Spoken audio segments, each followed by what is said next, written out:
नमस्कार जय जगन्नाथ मो त्रिनाथ नदी आपण समस्त स्वागत करुच्ची सृजन प्रतिभा यूट्यूब चैनल रो आउ एक नुआ अध्याय रे पुस्तक चर्चा रे आपण माने पुस्तक चर्चा रो आरंभ अध्याय रे आपण माने देखिथिले सौदामिनी पत्रिका संपर्क रे आज आपण माननको पाखकू एक कविता संकलन टी नै आसीछि जो कविता संकलन को लिखिछन्ति जने कवयित्री ए वीडियो देखले आपण माने जानि परिबे बहुत जन तांको चिन्हिछन्ति जने प्रतिष्ठित कवयित्री मध्य आमे आलोचना करिबु आजि रो पुस्तक चर्चा अध्याय रे कवयित्री कल्याणी नंदकर पुस्तक लुहरे लेखिछि दुख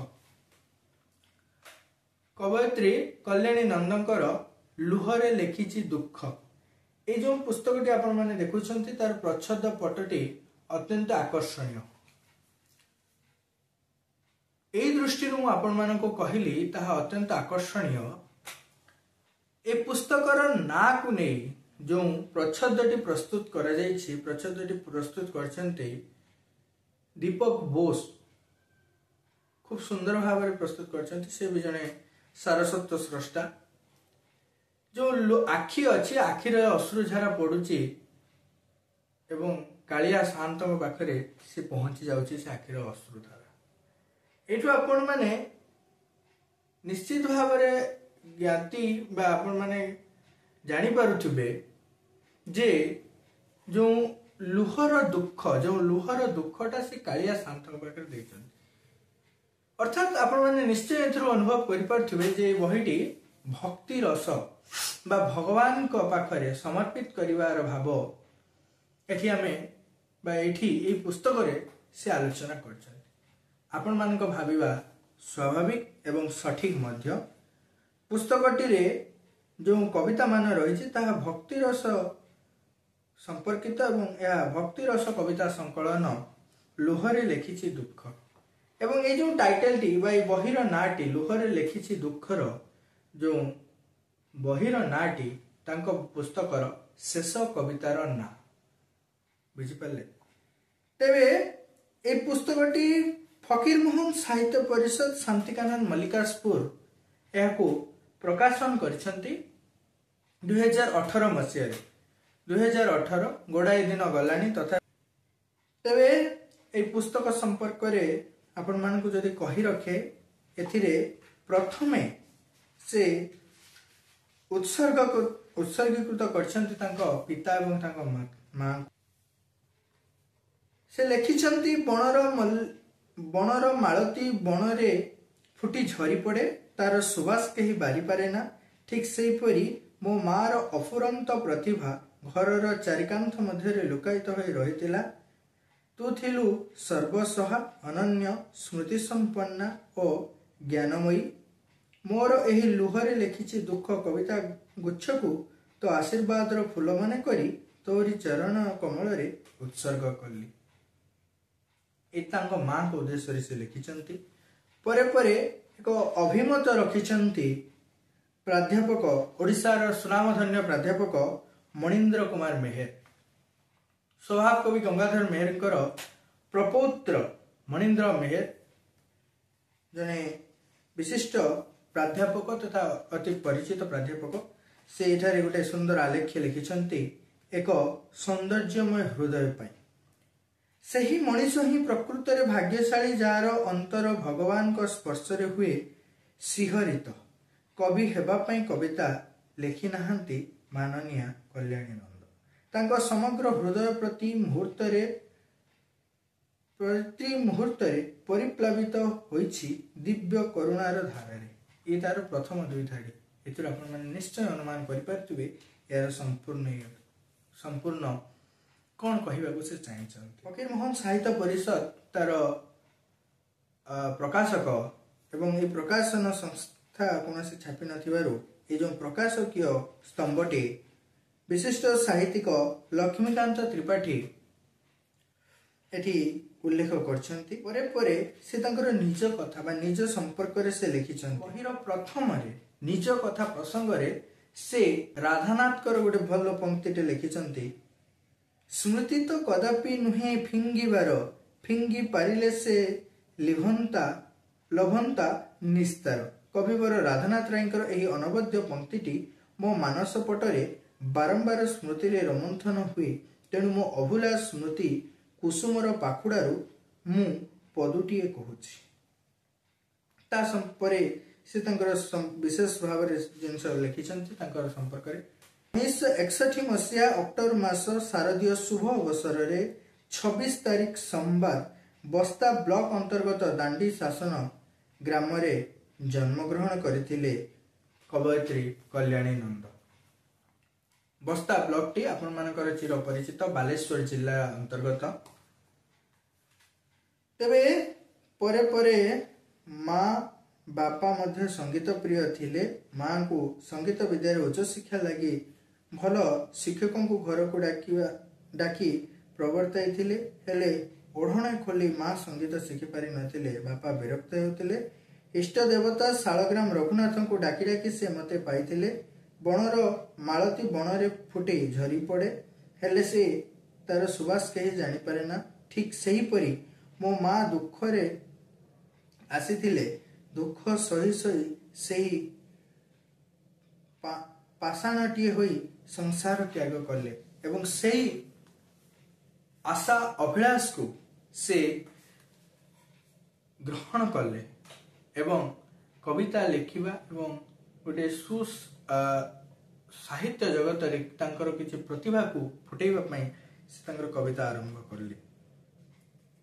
तेबे एक ग्रंथटी रे 40 रु ऊर्ध्व कविता लिखिछन्ति। 40 रु ऊर्ध्व कविता भितरे आपण माने एठी दुई प्रकार कविता स्वर पाइबे। गोटे कविता स्वर होछि आपण मानकर पठन शैली मुक्त छंदरे रचित एवं द्वितीयटी होछि आपण मानकर गीति कविता। तेबे या भितर से कविता रे प्रथम कविता लिखिछन्ति तुमे आउ मु तुमको मु भल पाए बोली तुमे अछ हृदय रे प्रियतम तुमे चेतनार इंगित चिंतन रे तुमे सतरे तुमे एमिति काहीकि हे अदृष्ट हे मानभंजन एहीपरि अनेक किछि। ठीक सही परि गीति कविता रे से लिखिछन्ति हे पराण बंधु चोका डोला अनाथर नाथ सतकुह जगन्नाथ बड़ बंधु तुलसी माल तुमे मो आपणार हे जगदीश्वर एहीपरि अनेक किछि। कवितार शेष पुस्तकर शेष से लिखिछन्ति लुहरे लिखिछि दुख जहा तांको पुस्तकर ना एवं ए पुस्तकर परिचय। तेबे ए पुस्तकटी को संपूर्ण पढ़ी सारिबा परे मो मनरे गोटे सुंदर अंशटी अति आंदोलित करिथिला तांको कविता मुक्त छंद कविता कला बदनर शेष पद जहाँ आपण मानको सुनेबी जेते अनाइली सही चिकनिया कला कला मुह को भाबे एइथर मने रहीगल हृदयर निभृत कणरे मो आखिर नुआ कैमेरार पूर्ण परदारे हेले सिंहद्वार टपी फेरीगले तुमे चोरी नियो प्रभु तुम प्रतिच्छवि मो आखिर कैमेरा रील ए पद बा ए पंक्ति ए कविता संकलनर गीति कविता कहतु बा एक साधारण कविता कहतु ए सबुथिरु ए कविताटी मते अत्यंत भावरे अधिक स्पर्श करिछि जहा मते अधिक भावरे आकृष्ट करिछि एवं ए पदटी मु अत्यंत भावरे ए पदटी पई ए कविता को मु बारंबार पढिछि। सेहीपरि तांकर गीति कविता मानकरे से लिखिसंती गुडे तुलसी माळ गुंथी पठाइछि तुलसीर माळ प्रभु हे तुमरी पाई। आपण मानको गीति कविताटी पद्य आकार रे पढि दउछि।